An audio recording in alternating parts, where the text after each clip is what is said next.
Eli me tiedetään se, että kaupungin taloustilanne on heikko ja tämä pakottaa meidät tarkastelemaan kaupungin toimintaa ja strategiaa kriittisesti. Nyt meidän kaupunkistrategiassa on kirjattu tavoite olla kasvava kaupunki. Ja päätöksentekijöille on luotu sellaista mielikuvaa, että väestön kasvu on hyvinvoinnin ja taloudellisen menestymisen edellytys. Tämä käy ilmi aina silloin, kun meillä on näitä neljännesvuosi- ja puolivuosikatsauksia ja nähdään, että kaupungin väkimäärä on kasvanut, niin se aiheuttaa aina positiivisia reaktioita, muun muassa kaupunginjohtajan puheissa. Pari vuotta tarkastuslautakunnassa työskennelleenä näin kuitenkin, että kaupungin nettomenot kasvaa jyrkemmällä kulmakertoimella mitä kaupungin verorahoitus, mikä näyttäisi olevan ristiriidassa sen kanssa, että kun kaupungin väkiluku meillä kuitenkin kasvaa. Nyt kun katsotaan näitä tilastoja, niin meillä kasvu tapahtuu maahanmuuton vaikutuksesta. Se oli tässä viimeisimmässäkin neljännesvuosikatsauksessa selvä asia. Ja nyt herää kiinnostus, mikä on maahanmuuton vaikutus kaupungin talouteen. Tätä ei ole Jyväskylässä selvitetty. Mutta Suomen Perusta-ajatuspaja on tehnyt Tilastokeskuksen tietokantoihin perustuvan tutkimuksen tästä aiheesta ja tullut siihen tulokseen, että maahanmuuttajataustaiset maksavat kunnallisveroja keskimäärin vähemmän kuin kantasuomalaiset kaikissa Suomen kunnissa, myös Jyväskylässä. Ja nämä tulokset löytyy www.kuntaluvut.fi. Kannattaa käydä kaikkien niitä siellä katsomassa. Nyt jos nämä esitetyt luvut tosiaan pitää paikkansa, niin se johtaa siihen, että Jyväskylän kaupungin strategia vie meidät yhä suurempaan talousahdinkoon. Eli lisääntyvä maahanmuuttajien määrä aiheuttaa lisääntyvää talousahdinkoa. Tämä tulee johtamaan tietenkin strategian muutokseen, jos me näin todetaan. Mutta meidän ei tarvitse olla tämä Suomen Perusta-ajatuspajan tutkimusten varassa. Jyväskylän kaupunki voi itse tehdä nämä samat laskelmat Tilastokeskuksen tietokantoihin ja omiin tietokantoihinsa perustuen. Eli mielikuvien sijaan nyt me tarvitaan lukujen muodossa esitettäviä faktoja, joihin meidän päätöksenteko voi perustua. Ja tätä nyt tässä aloitteessa sitten esitetään. Kiitos. Joni Parkkonen perussuomalaisten ryhmästä ynnä muiden valtuutettujen valtuustoaloite maahanmuuton taloudellisten vaikutusten selvittäminen. Päätösesitys kuuluu seuraavasti. Kaupungin valtuusto merkitsee edellä esitetyn vastauksen tiedoksi ja toteaa valtuustoaloitteen johdosta suoritetut toimet riittäväksi. Avataan asiasta keskustelu. Myönnän asiasta ensimmäisen puheenvuoron elinkeino- ja työllisyyspalveluiden toimialan johtaja Ari Toloselle. Ole hyvä. Kiitos puheenjohtaja. Arvoisat valtuutetut.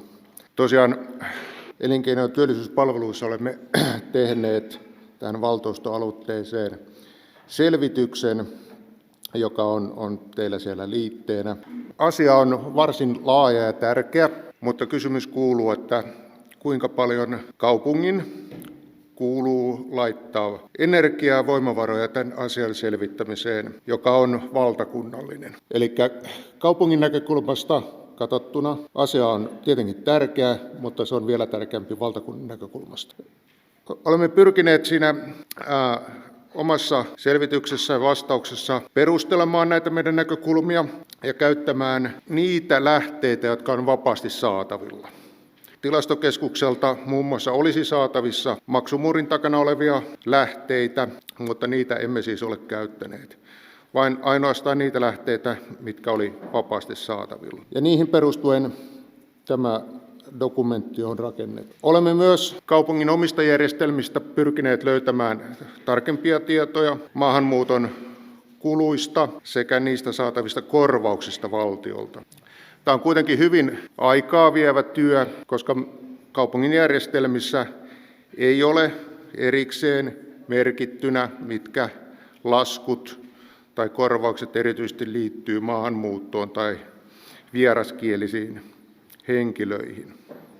Olemme tuolla elinkeino- ja työllisyyspalveluissa selvittäneet tähän kotouttamiseen liittyviä asioita erityisesti. Ja sieltä voidaan todeta, että valtio korvasi meille viime vuoden aikana laskennallisia korvauksia ja muita korvauksia lähes 2 miljoonan euron edestä. Ja jos katsoo tämän helmikuun toteutuneita lukuja, niin näitä laskennallisia korvauksia kaupunki sai yli 200 000 euroa, joka tarkoittaa, että varmaan tämän vuoden aikana pitkästi yli 2 miljoonan arvoihin. Näistä lähtökohdista niin ehdottaisin, että jos tästä halutaan tehdä jotain tarkempaa selvitystä, niin se tehtäisiin valtakunnan tasolla, koska tämä on hyvin laaja, monisäikeinen asia ja pelkästään kaupungin virkamiesten tekemänä ei varmasti riittävä selvitys. Eli toivoisin, että jos tästä asiasta mennään eteenpäin, niin joku kansantalouden asiantuntija tai asiantuntijat tekisivät vertaisarvioidun selvityksen, jossa olisi siis objektiivisesti tarkasteltu maahanmuuton aiheuttamia kustannuksia ja niistä saatavia hyötyjä. Tämä tässä. Arvoisa puheenjohtaja, hyvät valtuutetut. Tämän valtuustoaloitteen tarkoitus ei ole, kuten ehkä luullaan, hyökätä maahanmuuttajia vastaan, vaan osoittaa perustavaa laatua oleva virhe kaupungin talouden strategisessa johtamisessa. Jyväskylä on ottanut strategiseksi tavoitteekseen olla kasvava kaupunki, koska tämän luullaan tuovan kaupungille taloudellista hyvinvointia. On kuitenkin tapahtunut juuri päinvastoin. Kasvu on johtanut kaupungin tulojen ja menojen hyvin epäedulliseen kehitykseen, josta muun muassa tarkastuslautakunta on arviointikertomuksissaan huomauttanut monta kertaa. Väestönkasvun aiheuttama palveluiden tarve ja niistä aiheutuvat menot ovat kasvaneet verotuloja nopeammin. Nyt tämä pitkään jatkunut kehitys on lopulta pakottanut meidät rajuihin talouden sopeutustoimiin. Kuntalaki ei velvoita meitä olemaan kasvava kaupunki. Sen sijaan se antaa meille velvoitteen järjestää palvelut kuntalaisille taloudellisesti kestävällä tavalla. Jyväskylä on epäonnistunut tässä tehtävässä vain sen vuoksi, että se on ottanut korkeimmaksi tavoitteekseen olla kasvava kaupunki. Palvelut ja alhainen verotus on uhrattu kasvun tavoittelun alttarilla. Jyväskylän väestönkasvun merkittävin osatekijä on maahanmuutto. Viittaan aloitteessani Suomen Perusta -ajatuspajan tutkimukseen, jonka mukaan maahanmuuton aiheuttama rahoitusvaje Jyväskylässä vuonna 2020 oli 12,5 miljoonaa euroa. Sen verran vähemmän yli 14-vuotiaiden maahanmuuttajataustaisten joukko maksoi kunnallisveroja kuin samankokoinen kantasuomalaisten joukko. Kun tällainen rahoitusvaje syntyy, se johtaa alijäämään, joka pitää kattaa jollakin. Joko myymällä omaisuutta, ottamalla velkaa, korottamalla veroja tai leikkaamalla palveluja. Kuulostaako tutulta? Kaikkia tätä on Jyväskylässä jouduttu tekemään, eikä loppua näy. Aloitteeseen annetussa vastauksessa ei oteta kantaa Suomen Perustan tutkimuksen lainkaan. Eikä ihme, sillä esittelevät virkamiehet toimialajohtaja Ari Tolonen ja kaupunginjohtaja Timo Koivisto eivät omien sanojensa mukaan käyneet edes vilkaisemassa koko tutkimusta. Voidaanko vastauksen rehellisyyteen siis luottaa? Vastaus on kaikin puolin puutteellinen, siinä ei edes pyritä vastaamaan itse kysymykseen, vaan halutaan lakaista kaupungin talouden suurin ongelma maton alle. Esitän, että asia palautetaan uudelleen valmisteluun. Vastauksessa on otettava kantaa Suomen Perusta -ajatuspajan tutkimukseen maahanmuuton aiheuttamasta rahoitusvajeesta ja pyrittävä osoittamaan lukujen kautta myös maahanmuuton mahdolliset positiiviset taloudelliset vaikutukset. Kiitos. Ensin kaupunginjohtaja Timo Koivisto, ole hyvä. Niin, arvoisa puheenjohtaja.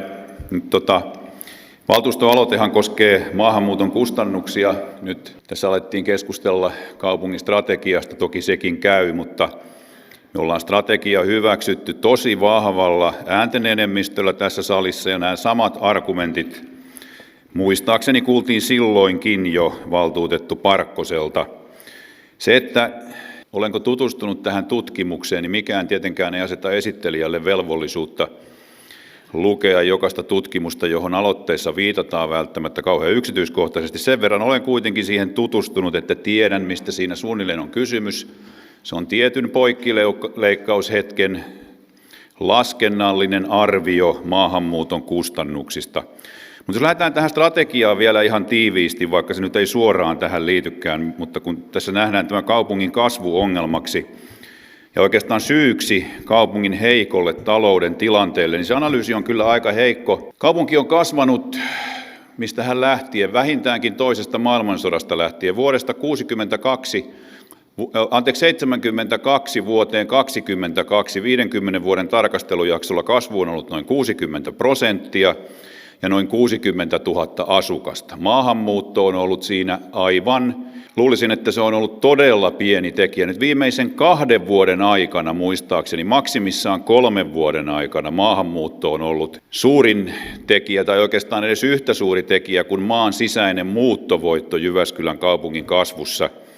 Eikä meidän talous tässä 2 viimeisen vuoden aikana ole kyllä heilahtanut millään lailla kaupungin omien palvelukustannusten kasvun takia, että tämä, minkä takia täällä viime vuonna me leikattiin ja tasapainotettiin, niin perustui tähän hyvinvointialueuudistuksen valtionosuusleikkaukseen, jossa todella saimme korvillemme, josta iso osa muun muassa perustui meidän verotulojen kehitykseen. Ja jos kasvun ja heikon taloustilanteen välille vedetään yhteys, niin tämän maan 2 ylivoimaisesti parhaassa taloudellisessa tilanteessa olevaa kaupunkia ovat Helsinki ja Espoo ja niiden kasvuluvut sekä maan sisäisen muuttovoiton että maahanmuuton. No tietysti Helsingillä muutaman viime vuoden aikana ei maan sisäinen muuttovoitto ollut kauhean vahva. On ollut tosi kovia, että ei se oikein se korrelaatio tässä toimi. Mutta sillä tavalla voin tulla tässä vastaan, että sehän on ollut täysin selvä asia, että kasvu aiheuttaa kaupungille kustannuksia. Ei se ole mikään salaisuus, joka tässä paljastetaan. Kaikkihan sen tietää.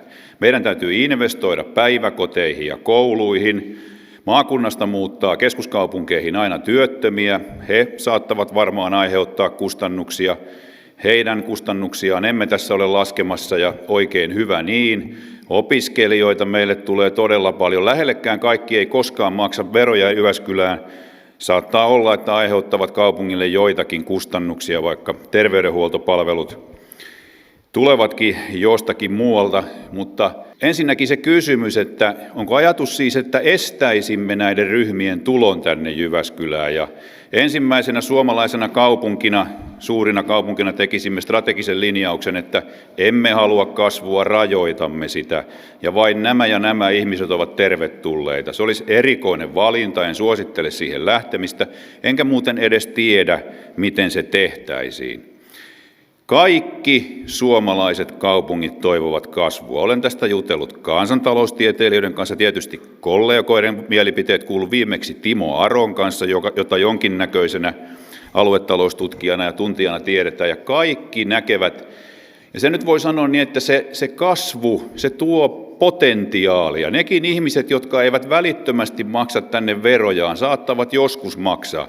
Heidän jälkeläisensä sitten viimeistään aika usein. Yritykset muuttavat työntekijöiden perässä. Siellä, missä on työntekijöitä tarjolla, on työntekijöistä kilpailuja. Yrityksillä kasvumahdollisuuksia. Verotulot kasvavat. Jostain syystä kaikki Suomen kaupungit tätä kasvua tavoittelevat ja en kyllä yhtään sellaista perustetta, minkä takia tästä meidän tämän valtuustosalin todella vahvalla enemmistöllä hyväksymästä strategisesta tavoitteesta nyt lähdettäisiin tinkiin, eikä sitä tietysti tässä kohdassa käsitelläkään, mutta kävin tämän nyt kuitenkin läpi. Mitä tulee tähän nyt puheenaiheena olevaan maahanmuuton kustannuksiin, niin minusta ne on tuossa erittäin hyvin käyty läpi. On käyty erittäin hyvin läpi se, että mistä maahanmuutossa aiheutuu kustannuksia. Ja on käyty läpi, että se on kompleksinen kysymys. Maahanmuuttajien niputtaminen täysin yhdeksi ryhmäksi, enkä nyt väitä, että sitä siinä välttämättä tehty, mutta jos puhutaan vain maahanmuuton kustannuksista, niin iso riski on, että niin käy. Meillä on tuolla Toyotalla vaikka 200 kansainvälistä maahanmuuttajaa. Varmaankin haluamme, että he täällä jatkossakin ovat. Tänne tulee myös humanitaarisen maahanmuuton. No sitä tietysti moni vastustaakin, mutta ei varmaan kukaan ole koskaan ajatellutkaan väittää, että heitä otettaisiin tänne sen takia, että he olisivat heti alkuun loistavia veronmaksajia. Siihenkin on perusteensa, että heitä otetaan, ja se on varmaan oma keskustelun aiheensa. Työllisyysaste lähenee jo aika lailla sitä, mikä on meidän ikään kuin suomenkielisten työllisyysaste. Ja tämähän on se niin kuin avainkysymys, että sitä työelämään kiinnittymistä, tätä pitää saada lähemmäksi. He ovat muuten vastanneet, maahanmuutto on vastannut suomalaisen työvoiman kasvusta viime aikoina. Mutta se avainkysymys koko Suomelle ja myös Jyväskylälle on se, että meidän ikäluokat pienenee. Ja me tarvitaan tänne työntekijöitä. Etlan mukaan Suomessa se tarve on noin 44 000, joka niin kuin kattaisi suunnilleen tämän nykytarpeen. Sillä ei vielä niin kuin suurta työvoiman kasvua saada. Se on se avainkysymys, että onko se vastaus tähän sitten, että mieluummin kuihdumme ja pienenemme, tingimme elintasostamme, eläkemaksut kasvaa, julkinen talous kärsii, kuin että otamme tänne maahanmuuttajia ja koitamme mahdollisuuksien mukaan saada heidät mahdollisimman hyvin niin kuin työelämään kiinni. Valtaosahan tänne jo tietenkin tuleekin työelämään kiinni. Ja pidämme huolta tästä meidän hyvinvointiyhteiskunnan rahoituksesta. Eläkemenot alhaalla, verotulojen kasvu, yrityksille kasvumahdollisuuksia. Jostain syystä ne yrittäjienkin etujärjestöt, elinkeinoelämän etujärjestöt näkee tämän tärkeänä kysymyksenä. Mutta puheenjohtaja, mun mielestäni tuohon on vastattu hyvin. Kaupungin hallituksen enemmistö piti vastausta riittävänä ja ihan riittävässä määrin on perehdytty myös sen taustalla olleeseen tutkimukseen. Kiitos ja sitten seuraavaksi Ari Tolonen. Kiitos puheenjohtaja. Vastauksena Joni Parkkoselle ollaan selvitetty, mitä kuntaluvut.fi pitää sisällään. Olen käyttänyt siihen omaa aikaani merkittävästi, käynyt läpi sitä. Se perustuu Tilastokeskuksen FOLK-tietokantaan, joka valitettavasti on maksumuurin takana, mutta ei anneta sen häiritä. Kävin sitä läpi ja yritin päästä kiinni siihen, että mistä on kyse. Siellä on viitattu tutkijoille tämmöiseen kuntatilastoraporttiin Suomen Perustan sivuilla. Valitettavasti sitä ei löydy sieltä. Eli vuonna 2022, 28.8. päivätty kuntatalousraportti, jonka pitäisi avata, miten tämä laskenta ja se koko kuntaluvut.fi-sivusto on rakennettu ja ne tiedot. Sitä ei löydy mistään. Hyvin vaikea ottaa kantaa, että mihin se perustuu. Olisi mielenkiintoista päästää kansantaloustieteilijät tutkimaan tätä asiaa. Minulla ei enempää. Kiitos. Anna Nurmi, ole hyvä, minuutti maks. Kiitos puheenjohtaja. Mua kiinnostaisi tietää nyt viitaten tuohon Parkkosen puheenvuoroon ja hänen esittämiinsä tutkimustuloksiin, niin kiinnostaisi tietää, että missä vertaisarvioidussa julkaisuissa nämä tutkimukset on julkaistu ja minkälaisella foorumilla ne on vertaisarvioitu. Koska jos niitä ei ole vertaisarvioitu, niin sittenhän tässä on vähän niin kuin pukki kaalimaan vartijana. Kiitos. Arvoisa puheenjohtaja, hyvät valtuutetut ja muut kuulijat. Aluksi haluan kiittää Päivi Pönttistä ja viranhaltijoita erittäin kattavasta aloitteen vastauksesta. Arvostamme työtänne suuresti. On hieno huomata, että aloitteen vastauksessa on otettu huomioon aluekehityksen konsulttitoimisto MDI:n selvitys, Tilastokeskuksesta saatu tieto ja yleinen tietosuoja-asetus. Vastauksessa on hyvin tuotu esille MDI:n selvityksen konkreettiset ehdotukset. Yksi tärkeimmistä asioista selvityksen mukaan on se, että nettomaahanmuutto on noussut tärkeimmäksi väestökehityksen osatekijäksi Jyväskylässä. Maahanmuuttajat ovat Suomelle ja Jyväskylälle sekä tämän hetken että tulevaisuuden voimavara. Kaupungin on äärimmäisen tärkeä viestiä sitä, miten edistämme yhdenvertaisuutta erilaisin toimin. Sen avulla voidaan vahvistaa osallisuutta ja demokratia sekä ehkäistä syrjäytymistä ja lisätä eri väestöryhmien yhteenkuuluvuutta.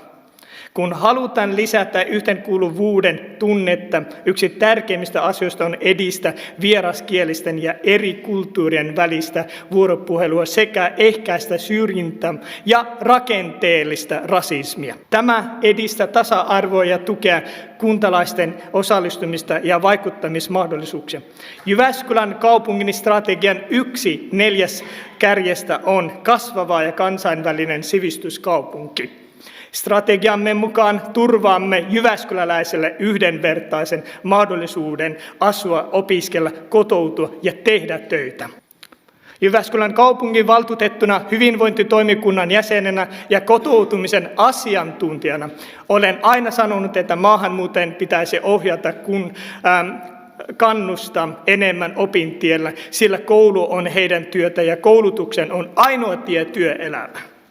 Uskon vahvasti koulutuksen, sosiaalisen verkoston, harrastusten merkityksen ja kotiutumisen edistäjänä. Maahanmuuttajien on opiskeltava ja sen jälkeen heidän on päästävä työelämään, ja se on yksi ratkaisu uhkaavaan työvoimapulaan.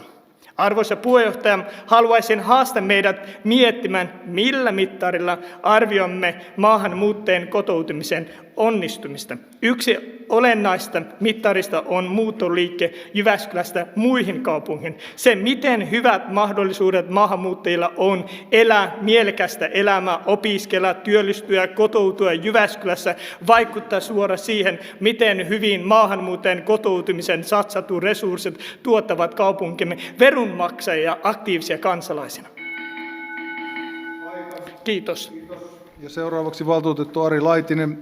Arvoisa puheenjohtaja, valtuutetut. Ihan ensimmäiseksi totean, että mielestäni maahanmuuttoasioista tulisi debatoida edes joskus faktapohjaisesti. Toiseksi, minulla on useampikin maahanmuuttajataustaisia ystäviä. Eräänlainen maahanmuuttaja taidan olla itsekin, Savosta siis. Maahanmuuttaneet ystäväni muuten ovat tukevasti työelämässä. Enemmistö tässä valtuustosalissa käydyistä maahanmuuttokeskusteluista on käyty tähän historialliseen päivään saakka vailla todellista tavoitetta faktapohjaisuuteen. Perussuomalaisten maahanmuuttoon liittyvät keskustelun avaukset lähtökohtaisesti aiheuttavat valtuustossa provosoitumista, joka ei siis tule kenellekään yllätyksenä. Joillekin perussuomalaisille saattaisi olla tavoitteenakin provosoida vasenta laitaa edustavia valtuutettuja. Tunnepitoisesta argumentoinnista nautitaan puolin ja toisin, kuin siat mutapainista konsanaan. Aihe on jännä ja herkkä. Nyt keskustelussa oleva valtuustoaloite voitaneen nähdä kohtuullisen neutraalina avauksena faktapohjan luomiseksi myöhempään keskusteluun. Suuresti paheksun seuraavaa kohtaa viranhaltijan vastauksesta. Osoittaa mielestäni valtuustoaloitteen ylenkatsomista. Maahanmuuton vaikutusten tämä on sieltä vastauksesta. Maahanmuuton taloudellisten vaikutusten yksityiskohdan selvittäminen ei ole mahdollista avointen tietolehteiden avulla, vaan edellyttäisi tilastokeskuksen maksullisten ja luvanvaraisten tutkimusaineistojen käyttöä. Maksullisten ja tutkimusluvanvaraisten tietoaineistojen käyttö on tutkimustoimintaa, mikä ei ole kaupungin ydintoimintaa eikä osaamista. Lisäksi tällaisen tutkimuksen tekeminen sitoisi huomattavasti kaupungin resursseja, mikä ole nykytaloustilanteessa mahdollista. Mitä tällainen vastaus tarkoittaa? Kaupungin viranhaltija kertoo, ettei ole todellista halukkuutta selvittää faktapohjaa vastaukseen. Kansalaiset voisivat nähdä tilanteen niinkin, että viranhaltio huitoo tässä säikähtelynä ilmaan kuin kissanpentu isompansa edessä. Viranhaltijan vastauksen mukaan kaupungilla ei siis ole velvollisuutta ostaa käyttöoikeutta tilastokeskuksen aineiston ja tutkia faktoja, mutta samainen kaupunki toiveajattelujen pohjautuen tekee talous- ja kustannusvaikutuksiltaan massiivisia strategisia linjauksia maahanmuuttoon sivuavissa kysymyksissä. Minä lupaan ryhtyä keräämään lahjoituksen rahoitusta tämän maksullisen aineiston saamiseksi, jos faktan saaminen on siitä kiinni. Erityisesti argumentaation köykäisyydestä johtuen kannatan Parkkosen esitystä. Kommenttipuheenvuoro, valtuutettu Joni Parkkonen, minuutti maks. Arvoisa puheenjohtaja, tämän tutkimusaineiston hinta on 500 €. Niin kalliista maksusta on kyse. Ja tämä nousi esteeksi, että kaupunki ei voi tätä tutkimusta tehdä. Eli taisi olla tekosyy kuitenkin. Arvoisa puheenjohtajat, hyvät valtuutetut ja muut kuulijat. Koko aloitteen lähtökohta on kyseenalainen. Kun siinä haetaan ihmisille hintaa, halutaan arvottaa ihmisiä ja laittaa tietynlaiseen järjestykseen. Lähtöoletus tuollaiselle kysymykselle on, että maahanmuuttajat olisivat jotenkin vähemmän arvokkaita ihmisiä kuin Suomessa syntyneet. Jos näin ei ole, niin missä on perussuomalaisten Suomen perusta -ajatuspajan tutkimus siitä, että paljonko Pohjanmaalta Jyväskylään muuttanut mummo tai tänne opiskelemaan tulevat nuoret maksavat kaupungille? Pitäisikö meidän myös pyrkiä vähentämään Jyväskylään tulevien opiskelijoiden määrää, kun tiedetään, ettei opiskelijat tuo kunnallisverokertymää riittävästi Jyväskylään? Numeroilla ja tilastoilla on helppo ajaa omaa agendaa. Aina on löydettävissä joku luku, jonka voi esittää omalle asialle sopivassa valossa. Tällä kertaa savuverho on siinä, että puhutaan hinnasta, mutta ei anneta sille perspektiiviä. Jos sanotaan, että keskimääräinen maahanmuuttaja, sanotaan vaikka 25-vuotias mies maksaa esimerkiksi X määrän euroja. Luku näyttää aina isolta, jos vertaus on siihen, että ei maksaisi mitään. Todellisuudessa se ihminen on tarpeellinen ja kuitenkin potentiaalinen työntekijä, jolloin se oikea vertauskohde on 25-vuotias Suomessa syntynyt mies. Sen maahanmuuttaja voittaa aivan varmasti hintavertailussa, kun siitä Suomesta syntyneestä on jouduttu maksamaan koulut, terveyshuollot, opintotuet, neuvolat, lapsilisät, vanhempainvapaat ja niin edelleen. Tilastojen valossa suurin osa maahanmuuttajista on työssä käyviä. Tällaisella aloitteella haetaan vahvistusta sellaiselle väärälle kuvalle, että he olisivat pelkkiä yhteiskunnan elättäjä. Tilastojen mukaan kuitenkin kaikista vieraskielisistä, kun mukaan otetaan kaikenikäiset ihmiset, töitä tekee yhtä suuri osuus kuin kotimaisia kieliä puhuvista, noin 43%. Oikeastihan meillä on Jyväskylässäkin iso tarve uusille työntekijöille, jos se todellisuus olisikin se, että maahanmuuttajat vaan makaisivat sohvalla ja nostaisivat tukia, mitä se ei siis todellakaan ole, niin eikö sen keskustelun pitäisi olla silloin sitä, että miten nämä työvoimapotentiaalit saataisiin paremmin käyttöön ja ihmisille työpaikat, eikä vaan voivoteltaisi kädet puuskassa, että miten kalliiksi tämä maahanmuutto tulee. Tämän johdosta en kannata eikä SD-ryhmä kannata aloitteen palauttamista uudelleen valmisteluun. Kiitos puheenjohtaja Jarnolta, erinomaisen hyvä puheenvuoro, mutta toivoisin, että opiskelijoiden veronmaksukyvystä ei käytäisi täällä näin rienaavaa keskustelua. Yli puolet korkeakouluopiskelijoista käy töissä ja sen lisäksi hekin, jotka eivät käy välttämättä opintojen ohella töissä, kantavat vähäiset euronsa täällä oleviin kauppoihin, ravintoloihin ja muihin yrityksiin. Eli on tärkeää huomata, että opiskelijat on itse asiassa tosi tärkeä väestöryhmä meillä paikallisesti. Kiitos. Arvoisa puheenjohtaja, hyvät valtuutetut, tekee mieli tällaisten aloitteiden jälkeen kysyä, että mitä me kaupunkina haluamme. Haluammeko olla iso vai pieni kaupunki, ja tarkoitan sitä henkisesti ja humaanisti ja sivistyksellisesti. Mä haluaisin, että meidän kaupunki olisi suuri kaupunki. Mielestäni tämä nykyinen selvitys on hyvä ja riittävä. Meidän ei ole syytä käyttää tähän asiaan enempää aikaa eikä rahaa. Kannatan tätä toimialajohtajan näkemystä, jonka mukaan tätä maahanmuuton arviointia tai vaikutusten arviointia tulisi tehdä valtakunnallisesti kansantaloustieteellisistä lähtökohdista. Tässä hyvässä selvityksessä mielestäni riittävästi kuvataan näitä vaikutuksia, esimerkiksi työllistymistä eri ammatteihin ja pitkäaikaisia kaupungin elinvoimaan liittyviä vaikutuksia. Pääosin maahanmuuttajat ovat nuoria aikuisia, eli heillä on pitkäaikainen potentiaali olla työssä ja vaikuttaa tähän kaupunkiin ja sen hyvinvointiin.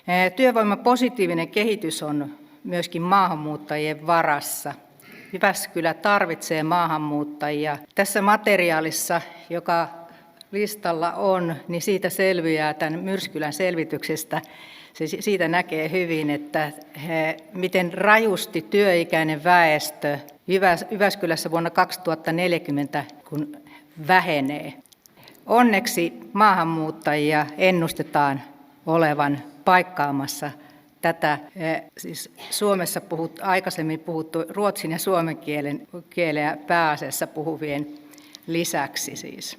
Työvoiman positiivinen kehitys on monin tavoin siis maahanmuuttajien varassa. Ilman maahanmuuttoa kaupungin elinvoimaisuus kärsii ja vähentää tulokertymään. Monet alat joutuvat ongelmiin tekijäpulan takia. Tässä toisessa selvityksessä, mitä täällä lainataan, niin maahanmuuton ennen kaikkea siis kaiken kaikkiaan ei vaikutuksia maahanmuutolla ole kovin paljon julkiseen talouteen, mutta työperusteisen maahanmuuton vaikutukset ovat lähes poikkeuksetta myönteisiä.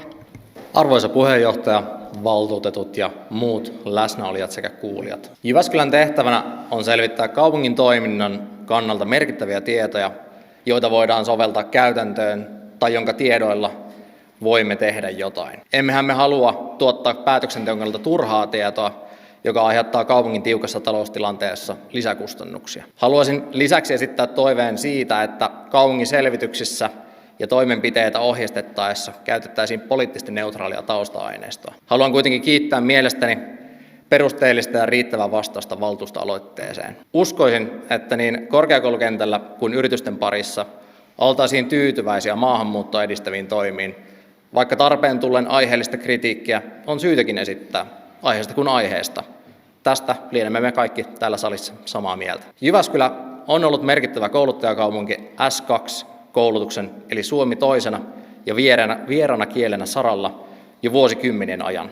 Koen tämän arvokkaan työn jatkamisen olevan merkittävämpää ja tärkeämpää kotoutumisen parantamiseksi. Kaupungin kriittisen toiminnan puolesta kotoutuminen ja sen edistäminen on tärkeää, jonka toimien edistämisen koen merkittävämmäksi toimeksi aloitteen esittämän selvittämisen sijaan. Olemme vastauksen ja aloitteen vastineen kannalla, emmekä kannata tätä palautusesitystä. Kiitos. Ole hyvä, Sirpa. Kiitos puheenjohtaja, hyvät valtuutetut. En kannata palautusta. Kaupungin elinvoiman varmistamiseksi tarvitaan työvoimaa nyt ja tulevaisuudessa.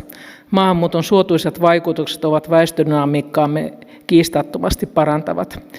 Työvoimapulan aikana monet matalapalkkaiset työt ovat olleet sisäänheittoammatteja ja samalla kielitaidon kartuttajia erityisesti ensimmäisen sukupolven maahanmuuttajille heidän todellisesta koulutustaustastaan riippumatta. Kun kantasuomalainen tai maahanmuuttanut saa opiskelupaikan tai työpaikan, niin elämä yleensä sujuu rakentavammin kuin päinvastaisessa tilanteessa. Hankalin työnsaantitilanne on ensimmäisen polven maahanmuuttajille, ja tähän liittyy paljon kantasuomalaisten asenteita, miksi työnsaanti on hankalaa. Mutta kaupunki voi edistää omalla toiminnallaan, ja niin kuin varmaan haluakin tehdä, kaikkien strategioiden mukaankin, että tätä suomen kielen osaamisen varmistamista lisäämällä näitä suomen kielen kursseilla myös niin kuin se alkeistason jälkeen ja myös niin, että maahanmuuttajaäidit pääsevät niihin niin, että varmistetaan, että myös lastenhoitojärjestelyt ovat toimivia. Koulutuksesta lähtee kaikki. Arvoisa puheenjohtaja, hyvät valtuutetut. Maahanmuutto puhuttaa ja tulee varmasti puhuttamaan tulevaisuudessakin, ja sen vuoksi KD-ryhmä sinänsä pitäisi ihan perusteltuna, että saamme, ja pitää perusteltuna, että saamme tähänkin asiaan liittyen objektiivista, faktapohjaista tietoa, niin kuin täällä valtuutettu Ari Laitinen perään kuulutti. Tässä valtuustoaloitteen vastauksessa on sinänsä tuotu erittäin hyvin esille niitä moninaisia maahanmuuton vaikutuksia, joista monet ovat erittäin positiivisia. Mutta ehkä tuo numeerinen puoli sitten kustannusten osalta jää kuitenkin vähän niukaksi. Meidän ryhmässä tämä asia nähdään enemmänkin tämmöisenä vaikutusarviointina, ei sillä tavalla, että asiaa lähestytään negatiivisesta kulmasta tai yksinomaan positiivisesta kulmasta, vaan me tehdään erittäin monista asioista vaikutusarviointeja. Tässä tapauksessa nyt puhutaan ehkä enemmän tästä rahallisesta arvioinnista, mutta toki nämä seikat, mitä täällä monet on tuoneet esille, ovat merkityksellisiä. Suomalainen väestönkasvu on aivan kiistatta siinä tilanteessa, että me emme tule selviämään tulevaisuuden työvoimatarpeista ilman maahanmuuttajia. Ja toki on otettava huomioon, että esimerkiksi työikäisen henkilön muuttaessa tänne mehän säästämme kaikki perusopetuksen kulut. Mutta samanaikaisesti on tietysti oltava rehellinen myöskin siinä, että kyllä maahanmuutosta toki aiheutuu myös kustannuksia. Ja olisi erittäin toivottavaa, että saisimme toki myös täällä mahdollisimman kattavan tiedon siitä, mistä me lähdemme liikkeelle. Niin sanotusti sekä positiivisessa että negatiivisessa mielessä. Ei se toki ole helppoa, emme sitä väitä, mutta kyllä se niin kuin tämän loputtoman keskustelun niin kuin jonkinlaiseksi ikään kuin, en mä tiedä onko se maaliin saattamista, mutta eteenpäin saattamiseksi olisi ihan hyvä asia. Ja jotenkin vähän on semmoinen olo, että vaikka tässä on ihan hyvään pyritty tässä vastauksessa, niin vielä niitä numeerisia lukuja ehkä pikkasen enemmän olisi saatavissa. Ja näin ollen meidän ryhmästä kyllä saattaa löytyä myös kannatusta tälle palautukselle. Asioiden selvittämistä ei sinänsä tule pelätä, ei tule olla rasisti eikä tule olla sinisilmäinen, vaan pikemminkin pyrkiä siihen, että maahanmuuttajat ovat meidän myöskin Jyväskylän kaupungin voimavara. Kiitos. Kyllä varmaan jokainen tietää, että mikä tulee yhteiskunnalle kalliiksi, näin niin kuin lainausmerkeissä lapset, mummot, sairaat, työttömät, opiskelijat on niitä mitkä maksaa, mutta kuitenkin tulee kalliiksi tällä hetkellä ja näistä ehkä muut ryhmät kuin vanhukset joskus niin kuin suurella todennäköisyydellä on myös mukana leipomassa yhteistä kakkua. Mutta kenenkään ihmisarvo ei kuitenkaan ole siitä kiinni, että montako euroa hän maksaa veroja tai käyttää palveluita, että se tämmöisessä aloitekeskustelussa välillä valitettavasti unohtuu. Tämä selvitys oli tosi kattava ja hyvä, mutta ehkä pitää kuitenkin muistaa, että kaikki näihin maahanmuuttajien kotoutumiseen liittyvät asiat ei kuitenkaan ole niin kuin parhaalla mallilla Jyväskylässä eikä Suomessa muutenkaan. Että esimerkiksi meidän korkeakoulusta valmistuvilla ammattitaitoisilla ulkomaalaisilla on suuria vaikeuksia työllistyä Suomeen. He muuttaa monesti pois maasta tai ajautuu semmoisiin töihin, joissa heidän korkeakoulutus on tarpeeton. Se tulee meille oikeasti kalliiksi tämmöisiä asioita. Niin työtä näiden asioiden ympärillä pitää kyllä jatkaa. Kiitos. Arvoisa puheenjohtaja, hyvät valtuutetut ja valtuuston kokouksen seuraajat. Sanomattakin on selvä, että olen pohjaesityksen kannalla. Joni Parkkosen valtuustoaloitteeseen annettu vastaus oli erittäin kattava ja viittasi laajasti sekä kotimaisiin että ulkomaalaisiin tutkimuksiin. Ajatus, että kaupunki saisi nyt sen sijaan käyttää Suomen perusta ajatuspajan tekemiä laskelmia on suorastaan naurettava, kuten valtuutettu Parkkonen hyvin tietää. Uskallan väittää, että konsultin tekemä selvitys maahanmuuton kautta tapahtuvan väestönkasvun vaikutuksista kaupungin talouteen olisi varsin kallis ja aikavievä. Ja luultavasti saisi samaa armotonta kritiikkiä perussuomalaisten edustajilta. Epäilen vahvasti, että tarkoitus tässä ei ole tieteellinen, eli saada uutta tietoa, vaan nostaa älymölyä näkyvän mainoskampanjan tukemana. Houkutus on tietenkin suuri, että lähtisin puhumaan maahanmuuton hyvistä puolista, Suomen epäedullisesta ikärakenteista, kasvavasta työvoimapulasta ja ennätysalhaisesta syntyvyydestä, mutta jätän mieluummin näiden aiheiden käsittelyn muille puhujille. Miksi näin? Siitä syystä, että tämän keskustelun ajuri ei ole tieteellinen, vaan vahvasti ideologinen. Sparraaminen tilastotiedoilla ei vie juuri mihinkään. Mikäli väestön kasvun vaikutus kaupungin talouteen on päällimmäinen huoli, miksi tässä aloitteessa mainitaan ainoastaan maahanmuuttajia? Mitäs pienituloinen eläkeläisnainen kenties Pylkänmäeltä, joka haluaa muuttaa perhesyistä tai hyvien palvelujen toivossa Jyväskylään? Missä hän sijaitsee perussuomalaisten arvoasteikolla? Aloite on minusta ihan lähtökohdiltaan syrjivä. Näinä vaikeina aikoina kiilen lyöminen yhteiskunnallisten ryhmien, rikkaiden ja köyhien, kantasuomalaisten ja maahanmuuttajien, työssäkäyvien ja työttömien välillä lisää ainoastaan epävarmuutta, ruokkii ennakkoluuloja ja aiheuttaa eripuraa.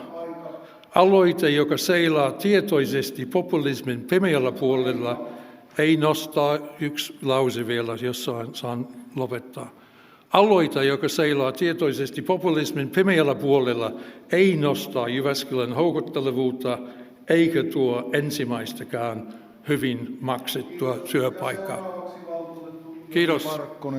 Arvoisa puheenjohtaja, hyvät valtuutetut, esitän tässä nyt hieman vastineita. Käytän tämän tämmöisenä pidempänä kommenttipuheenvuorona. Kaupunginjohtajan puheeseen sanoit, Timo, että sote-uudistus ja valtionosuusleikkaukset oli käytännössä niin kuin ainoa syy tähän talouden sopeutukseen. Se oli merkittävä syy, mutta meillä oli aivan yhtä suuri 20 miljoonan euron alijäämä siellä taustalla. Meillä oli konsultti Laesterä selvittämässä meidän asioita, ja hän toi sen hyvin vahvasti esiin. Kun me katsotaan meidän talouden kehitystä viimeisten vuosien aikana, me nähdään, että meidän toimintakate kasvaa tosi paljon jyrkemmällä kulmakertoimella, mitä meidän verotulot. Ja se on johtanut siihen, että meillä on semmoinen krooninen alijäämä olemassa. Se on peittynyt näiden omaisuuden myyntien ja valtion koronatukien alle, mutta nyt kun niitä ei enää ole, niin nyt kaikki ryöpsähti kerralla sitten meidän käsiin. Eli kyllä se siellä on, ja se syy on nimenomaan tämä väestökehitys. Viittasit Helsinkiin ja Espooseen. Mä pidän tässä vielä yhden puheenvuoron, jossa nostan kyllä nämä esiin, mutta nämähän kaupungit kärsii ihan samasta ongelmasta maahanmuuton suhteen, mutta heillä on sijaintietu ja heillä talous toimii paljon paremmin mitä täällä meillä, ja siinä mielessä heidän talous myös rullaa paljon paremmin, mutta samat maahanmuuton ongelmat on myös Helsingissä ja Espoossa. Toloselle kaupunginhallituksen kokouksen jälkeen kysyin, että olitko perehtynyt tähän kuntaluut.fi, sanoit siinä vaiheessa, että et ole perehtynyt, ja siinä oli kyllä todistajia läsnä. Hyvä, että olet nyt jälkikäteen käynyt perehtymässä, mutta tämä kuntatilastoraportti, jota ei netistä löydy, lähetin sen 28. elokuuta 2022 Vesa Voutilaiselle. Se on mulla edelleen sähköpostissa se liitetiedosto, ja sanoin Vesalle, että välitä tämä valmisteleville virkamiehille. Eli ei voi olla veruke se, että ei löydy tällaista raporttia. Kyllä se siellä on. Anna Nurmi kysyi, että missä tämä on vertaisarvioitu. Ei varmaan ehkä ole vertaisarvioitu minun tietääkseni, mutta ei kukaan ole koskaan kyseenalaistanut noita lukuja. Nehän on lähinnä Tilastokeskuksen lukuja, joita on laitettu taulukkomuotoon, ja Samuli Salmista on kuultu asiantuntijana ihan valtionhallinnossa, ja hänen tuloksiaan on siteerattu Valtion taloudellisen tutkimuskeskuksen ja sosiaali- ja terveysministeriön raporteissa, että ihan vakavasti otettavia nämä Suomen Perusta-raportit on.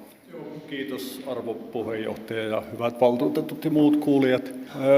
Me kaupungin hallituksessa tätä asiaa käsiteltiin, ja Parkkosen kanssa me jäätiin hopeille tässä asiassa, niin kuin arvata saattaa. Ja taisin Timo Koivistolle mainita, että meidän suuthan saa kyllä hiljaiseksi yhdellä keinolla, että emme tule enää tästä maahanmuutosta jauhamaan täällä ja sen kustannuksista, kun me saamme faktuaaliset numerot käyttöön. Eli tämän laskennan, mitä me nyt tässä perään kuulutetaan, tämähän on niin kuin kustannusvaikutuksia. Talousvaikutuksista.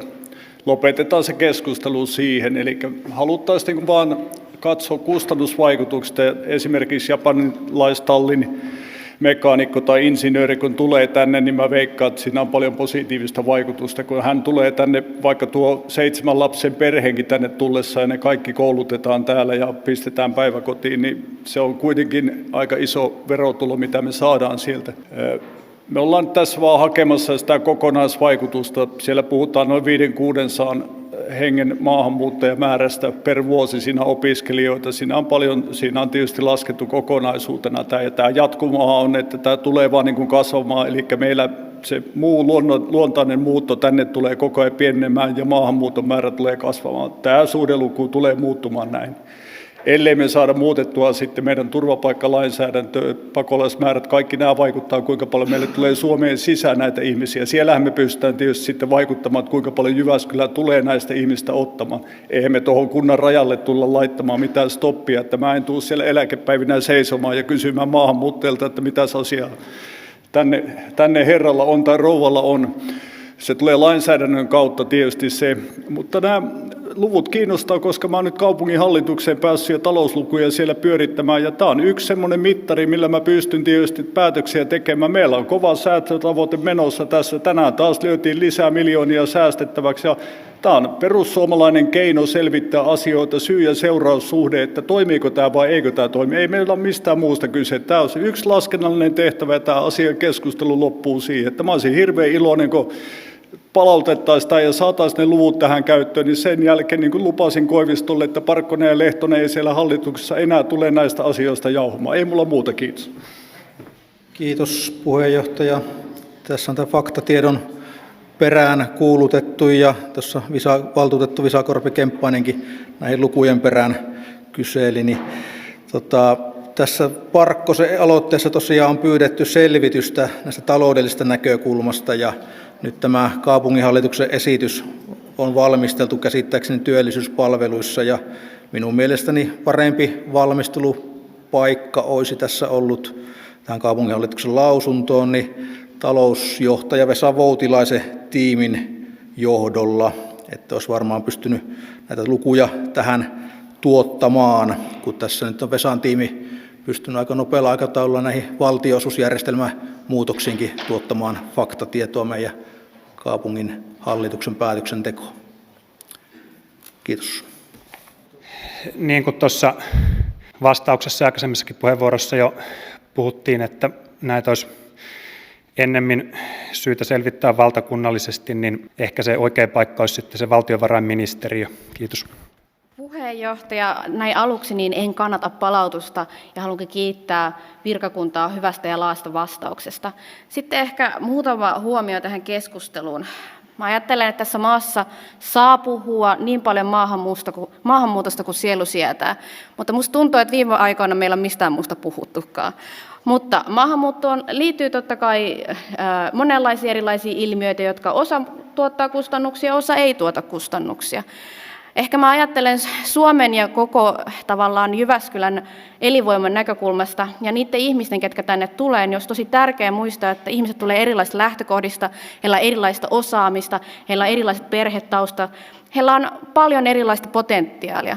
Ja mä jotenkin ajattelisin, että tämä kaupunki voisi paljon paremmin, jos me pystyttäisiin keskittymään niiden ihmisten potentiaaliin ja niiden ihmisten tukemiseen, jotta ne voisi olla osana tätä Jyväskylän kaupunkia ja sitä tulevaa kasvua. No, sitten ehkä muutama muu. Ja ehkä kaupunginjohtajalle vinkki, älä mene harhaan.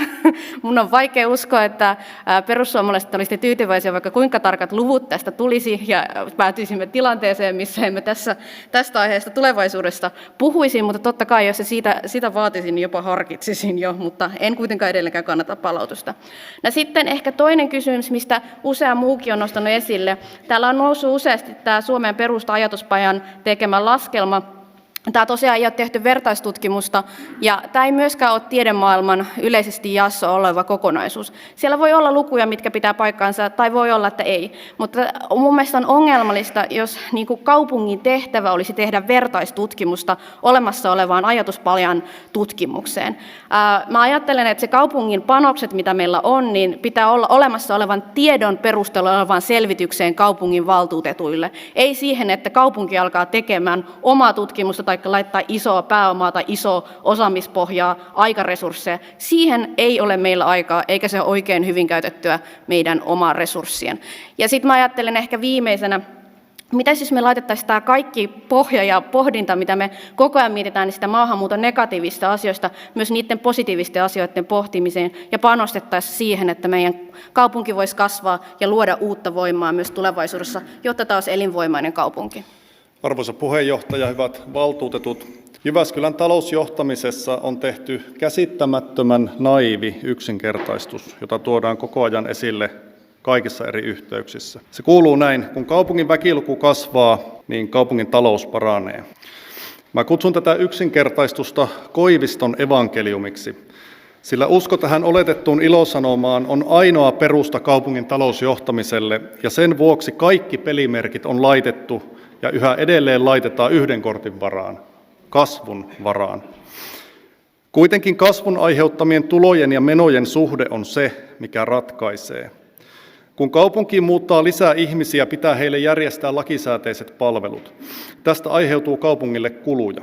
Nämä kulut katetaan suurimmaksi osaksi kunnallisverotuotoilla. Jos merkittävä osa kaupunkiin muuttavista uusista asukkaista jää työttömiksi tai he työllistyvät matalapalkka-aloille, heidän veronmaksukykynsä ei riitä kompensoimaan niitä kuluja, joita heidän palveluiden järjestämiseen menee. Tämä aiheuttaa kaupungin talouteen alijäämää, joka pitää sitten kompensoida jollain tavalla talouden sopeutuksen kautta. Tämä on hyvin yksinkertaista matematiikkaa. Siksi määrällisen kasvun tavoittelu ilman laadullisia kriteerejä on järjetöntä talouspolitiikkaa. En vastusta tervettä kasvua, Minua ei haittaa, vaikka Jyväskylässä olisi 200 000 tai vaikka 300 000 asukasta, mikäli väestönkasvu olisi laadultaan sellaista, että verokertymä kasvaisi jyrkemmällä kulmakertoimella kuin palveluihin käytettävät menot. Silloin me voitaisiin tarjota meidän asukkaille palveluita edullisemmin ja laadukkaammin ja vähitellen laskea tuloveroprosenttia alemmaksi. Meidän nykykasvu kuitenkin pakottaa meitä toimimaan juuri päinvastoin. On mielenkiintoista, että esimerkiksi Espoossa maahanmuuton ongelma on myönnetty avoimesti. Helsingin Sanomat uutisoi vuonna 2019 maaliskuussa otsikolla "Espoolle koituu maahanmuutosta valtavat kustannukset ja valtion pitäisi maksaa niistä suurempi osa", vaatii kaupunginjohtaja Jukka Mäkelä. Samoin Helsingin Uutiset vuonna 2019 marraskuussa uutisoi otsikolla "Suomen velkaisin kaupunki velkaantuu lisää liki 0,5 miljardia. Väestö kasvaa, mutta verotulot eivät." Ystävät, väestönkasvu on hyvä asia, jos sen nettovaikutus kaupungin talouteen on positiivinen. Muussa tapauksessa väestön kasvu on Jyväskylän talouden suurin ongelma. Siksi tämä aloite on palautettava valmisteluun, jotta konkreettiset luvut tuotaisiin valtuuston tietoon päätöksenteon tueksi. Arvoisa puheenjohtaja, hyvät valtuutetut. Ajattelin, että en pidä puheenvuoroa, mutta kun tuntuu siltä, että nyt vasta äsken Bellan puheenvuorossa lähestyttiin sitä ongelmaa, että meillä nyt on tilanne se, että perussuomalaiset eivät ymmärrä korrelaation päälle. Syy- ja seuraussuhteet eivät ole yksinkertaisia. Aamulla juodaan paljon kahvia, aamulla tapahtuu paljon liikenneonnettomuuksia, mutta ne eivät johdu siitä, että aamulla juodaan kahvia, vaan siitä, että silloin on työpaikkaliikenne. Nyt on vaadittu talouden syiden selvittämistä yhden ihmisjoukon kautta. Ajattelisin, että asia voisi ehkä selkeyttää se, että meillähän on myös olemassa sellainen ryhmä kuin perussuomalaiset. Perussuomalaisten äänestäjissä on selkeästi korkeampi työttömyysmäärä. Ja tämä voi tietysti kertoa jostakin, mutta kertooko se, että perussuomalaisten politiikka luo työttömyyttä tai työttömiä? En usko näin. Myös perussuomalaisten päättäjien joukossa on hyvin ylikorostuneena rikollisten määrä, tuomittujen rikosten määrä. Aiheuttaako perussuomalaiset rikollisuutta? En usko näin. Tämä syy- ja seuraussuhde ei ole sellainen, joka selviää naivilla yksinkertaisella vertailulla tilastojen kautta. Jos tarkastellaan mitä tahansa ryhmää, niin saadaan kuva, joka ei kerro siihen ryhmään kuuluvasta ihmisestä mitään tyhjentävästi. Mikään tai kukaan syntynyt lapsi ei ole sellainen, jonka elämää voi ennustaa. Kukaan ei voi ennustaa meidän elämässämme, mitä meille tapahtuu, minkälaisia kustannuksia me yhteiskunnalle missäkin elämänvaiheessa aiheutamme. Perussuomalaiset haluaa löytää syyn. Ja mä sanoisin, että okei, puhutaan sitten. Ja käytän nyt siteeraten hieman. Puhutaan sitten niistä ongelmista. Ei ihmiset ole se ongelma. Ongelma on työttömyys, siellä on syinä osaamisen puute, terveyden puute, koulutuksen puute. Ja nämä on faktoja, tilastoja, numeroita. Miksi ei niistä puhuta? Puhutaan niistä ongelmista, mihin te viittaatte, mutta avataan ne ongelmat. Kaiken kaikkiaan sanoisin, että tämän illan keskustelu oli taas sellainen, ja minun aikani varastettiin tässä näin. Mä olen sen verran freelancer, että mä täällä joudun viettämään omaa aikaani tällaisten kysymysten kanssa. Jos me puhutaan täällä ongelmista, niin keskityttäisiin niihin ongelmiin. Oliko tämä asiallinen kommentti, mikä siellä sanoit? Voitaisiin keskittyä ongelmien poistoon, ei niiden luomiseen. Kiitos Bella, kiitos Resa ja kiitos Toni erinomaisista puheenvuoroista. Kiitos. Kiitos. Mä nyt tästä tuli valitettavasti vähän toistoa, mutta mä haluan nyt vielä takertua tähän ajatukseen, että kaupungin pitäisi alkaa tehdä tutkimustyötä. Meillä on erikseen olemassa yliopistot, tutkimuskeskukset, meillä on ihmisiä, jotka tekevät tutkimusta, ja mun mielestä tämä vastaus on erittäin hyvä. Se osoittaa, että meidän viranhaltijat osaa etsiä tutkittua tietoa ja perustaa päätökset ja nämä esitykset meille päätöksentekijöille tähän tutkittuun tietoon, koska musta toi on niinku todella kattava. Ja muut oikeastaan tuli semmoinen olo, että vitsi, pitäisiköhän alkaa tehtailla itsekin tällaisia aloitteita kaikista itselle tärkeistä aiheista, niin kuin vaikka jostain kulttuurin, talous- ja hyvinvointivaikutuksista, jos sillä saa näin hyviä kattavia vastauksia ja lisää tietoa aiheesta. Mutta ehkä mä en nyt kuitenkaan ala tehdä sitä. Mutta tämä niinku, mä siis hämmennyin tästä, että meidän pitäisi niinku maksaa, tai että kaupungin pitäisi nyt niinku ostaa pääsy johonkin tämmöiseen niin kuin raakadataan, kun ei, siis siihen tarvitaan siis yhteiskuntatieteilijät analysoimaan sitä aineistoa, jos me ostettaisiin. Ei me tehdä mitään niillä pelkillä luvuilla. Tälleen, no terveisin yhteiskuntatieteiden kandidaatti, en saanut ikinä valmistuttua, mutta kuitenkin, että se siis pelkät luvut ei kerro yksinään meille mitään, vaan ne pitää analysoida ne luvut. Ja siihen mun mielestä ei kannata käyttää kaupungin resursseja. Jos joku haluaa perustaa joku Jyväskylän kaupungin oman tutkimuskeskuksen ja keksii sille rahoituksen ja näin, niin siis kiinnostava ajatus sinänsä, mutta toistaiseksi meillä ei semmoista ole, eikä nyt ehkä tätä varten sitä ainakaan perusteta. Kiitos. Kiitos puheenjohtaja. Mä olen kovin tyytyväinen nähdä se, että mä olen viimeinen puhuja, pidetään tää lyhyenä ja koitan olla provosoimatta ketään. Yleensä, voisin sanoa arkielämässä, ihmiset haluaa ymmärtää syy- ja seuraussuhteet. Ja tähän olisi aivan ihailtavaa, jos valtuustossa olisi samanlainen pyrkimys. Pyrittäisiin ymmärtämään syy- ja seuraussuhteet, faktapohja, jonka päälle rakennetaan muita hypoteeseja. Valtuustosalin ulkopuolella harvemmin ihannoidaan älyllistä epärehellisyyttä. Ja tavallaan tavoite sekin. Me saataisiin tämä maahanmuuttokeskustelu oikeille urille ja faktapohjalle, kun saadaan vastaus oikein. Niin kuin mä lupasin äsken, Timo, kun sudokua sinä pelailet, niin en tahdo häiritä, mutta mä lupaan järjestää ja ryhtyä omalla vapaa-ajallani keräämään rahoitusta siihen tilastokeskuksen materiaaliin, joka tässä tuli kysymyksenä. Ja voit antaa kopun vaikka. Se on päätös tehty. Mä hoidan rahoituksen siihen, jos saadaan tämä tilastokeskuksen aineistotutkimuksen. Kiitos, ei muuta heitä. Keskustelun aikana on tehty palautusesitys, jonka on tehnyt valtuutettu Joni Parkkonen ja jota on kannattanut valtuutettu Ari Laitinen. Niinpä äänestämme asiasta ja teen seuraavanlaisen äänestysesityksen. Keskustelu jatkuu. Joni Parkkosen palautusesitys ei. Tämä sopii ja äänestys alkaa. Ja äänestys päättyy. Ja todetaan, että edelleenkään valtuutettu Sirkku Ingervon kaukosäädin ei toimi ja hän ilmoitti sieltä, että hän äänestää jaa. Näin ollen äänestyksessä on siis annettu 67 ääntä, joista jaa-ääniä on 53, ei-ääniä 14 ja tyhjiä sekä poissa 0. Ja todetaan, että kaupunginvaltuusto hyväksyy kaupunginhallituksen pohjaesityksen tässä asiakohdassa päätetty ja asia loppuun käsitelty.